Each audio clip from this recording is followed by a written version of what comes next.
Well, first thing we want to talk about is what it takes to get you three to actually create music for a project, for an independent film project. It's really about what is the film about, the story, and who's creatively behind that film. Honestly, someone just has to ask. Like, I kind of will say yes to anything.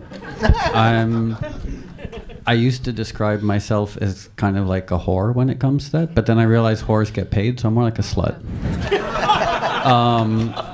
Yeah, I just sort of say yes to everything. Sometimes it works out, sometimes it doesn't. For me, the point of connection with music and cinemas, it's something that I've wanted to do since I was a kid. I remember seeing Blade Runner when I was a kid, and being so deeply awestruck and inspired by Vangelis' score for that film, and also too just stunned by the use of electronics, kind of juxtaposed with all this incredible imagery. And I was, a classical music brat, and so I was just beginning to experiment with synthesis and later with sampling and sequencing and these kind of things. And so it's something that I'd always wanted to do. And the first director I ever talked to was Michael Mann for Heat, and I was terrified because I was used to talking to my acid burnout friends at SUNY Purchase, and then all of a sudden Michael Mann's on the phone, and he is a force of nature.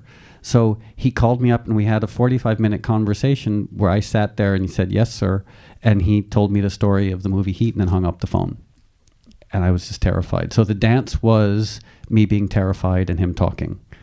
And that's pretty much been my experience with everybody I've worked with. I avoid contact with directors purely because they terrify me. So like when a lot of times I'll be working on something, I'll be like, "Oh, such and such director wants to talk to you." I was like, no. I'd tell them I died or something, just because good directors are by definition crazy megalomaniacs.